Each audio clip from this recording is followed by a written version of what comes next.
मेहनत करून आज SJIL कुर्ल्याचा जे कोहिनूर परिसर आहे तिथून निघालेली ही दिंडी यात्रा आपण बघू शकता. विठ्ठुराया किंवा ते पंढरपूर जाऊ शकत नाही म्हणून इथपर्यंत. ताई काय आज काय कसं वाटतं तुम्हाला? मस्त छान वाटतं. छान वाटते. हा मराठी भाषा तुम्ही शंकर मंदिर पर्यंत. अच्छा आपण बघू शकता एवढे महिला आहे. मी कॅमेराला गुजारिश करेन की हे सर्व महिलांना दाखवा किती मेहनत घेतात आहे. हे पूर्ण महिला मंडळी आपल्या ह्या वारकरी लोक जे भक्त आहे ते पुढे दर्शनाला दिंडी यात्रेला निघालेला आहे आपण बघू शकता. आणि ह्या लोकांच्या देव ह्यांची जे मनोकामना आहे पूर्ण करे अशीच आपली इच्छा आणि अपेक्षा. तर आपण बघू शकता की हे लोक पूर्ण मेहनत करून पूर्ण फॅमिली किंवा हे तुम्ही जे बिन हात लावून हे ते करताय कसं करताय तुम्ही? ताई ते माऊलीची कृपा म्हणायचं. काय नाव आहे तुमच्या? वनिता नलावडे. किती प्रॅक्टिस करता याच्यासाठी? काय नाही आताच पहिल्यांदा घेतलं. Very good. येस मॅडम कसं वाटतं तुम्हाला? मस्त.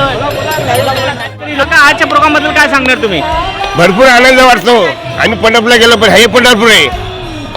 वातावरण छान आहे. आणि हे बघून तुम्हाला कसं वाटतं? काय संदेश देणार आहे तुम्ही? आनंद वाटतो. नाचावं नाचू कीर्तनाचार्यांनी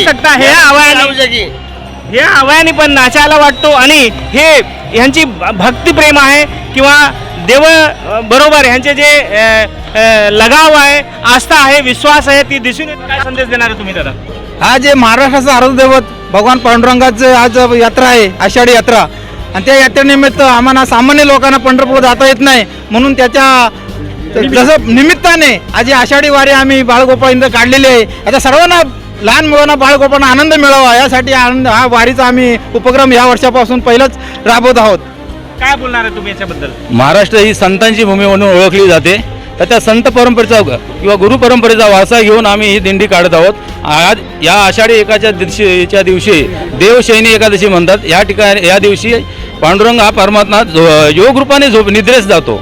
तर त्यासाठी आम्ही पंढरपूरला जाण्याला आम्हाला जमत नाही परंतु या ठिकाणी घरच्या घरी आपण तर त्याचा आनंद घ्यावा या निमित्ताने आम्ही दिंडी काढलेली आहे. आपण बघू शकता एवढे सिनियर लोक आहेत, लहान बाळ पण आहेत.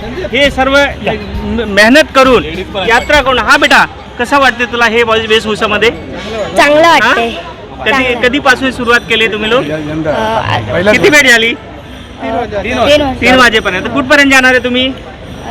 मंदिरापर्यंत. आपण बघू शकता लहान मुलं किंवा वयस्कर आपले काका पण आहेत. काका काय बोलणार आजच्या यात्रेबद्दल? सर्वप्रथम तुम्ही आमच्या या दिंडीमध्ये आलात आणि आमचं हे सगळं शूटिंग करताय त्याच्याबद्दल आम्ही तुमचं सर्व अभिनंदन करतो.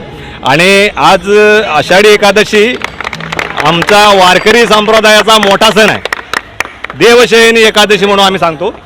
तर त्या देवशयनी एकादशीला सगळे पंढरपूरला आम्ही जाऊ शकत नाही. तर आमचे सगळे मोरे माऊली, आमचे जाधव, आणखी आमचे हे जाधव आणि आम्ही सगळे एकत्र बसून हा दिंडीचा कार्यक्रम आयोजन केलेला आहे. आमचं पहिलंच वर्ष आहे. तर याच्यानंतर काय आपल्याला अजून मोठा कार्यक्रम आमचे महिला मंडळ पण पाठी भरपूर आहेत. आपण बघूया बरेच महिला म्हणजे नारी तू नारायणी. आपल्या इथे भरपूर महिलाशिवाय काय काम होत नाही. आपला काय पण सण असू द्या, काय एकदम पर्व असू द्या किंवा काय शुभ मुहूर्त असू द्या, महिलाशिवाय काय काम होत नाही. मॅडम आजच्या ह्या प्रोग्रामबद्दल काय सांगणार तुम्ही? आधी तुमचं नाव सांगा. मी रेखा गाडगे या SJIL संकुलामधील एक रहिवासी आहे आणि आमची आज ही वारी निघालेली आहे. पंढरपुरामध्ये आज सगळा महासागर लोटलेला आहे आणि आम्ही विठ्ठलाची इथेच आराधना करतो आहे कारण आमच्या मनात विठ्ठल आहे, ध्यानात विठ्ठल आहे. आणि वारकरी संप्रदायाची परंपरा ही अनेक वर्षापासूनची, जिथे जात भेद सगळे बाजूला ठेवून एकमताची एकतेची ही वारी आहे. आणि ही पांडुरंग चरणी आम्ही अर्पण केलेली आहे आणि ही सुखा समाधानाची आनंदाची वारी आहे. पांडुरंगाला आजच्या दिवशी हे मागणं आहे, जसं आत्तापर्यंत सगळ्यांना सुखा समाधानाने एकत्र ठेवलं तसं यापुढेही तुझा आशीर्वाद राहू दे आणि वर्षानुवर्ष तुझी वारी ही अखंड यापेक्षा अधिकाधिक संख्येने वाढत जाऊन आम्ही. तुम्ही काय सांगणार आजच्या प्रोग्राम बद्दल? इतकं दरवर्षी ह्याच्यापेक्षा जास्त जोशामध्ये आम्ही SJIL मध्ये पंढरपूरचं निवारण छोटंसं का होईना करण्याचा प्रयत्न करू. हीच म्हणजे हे आमचं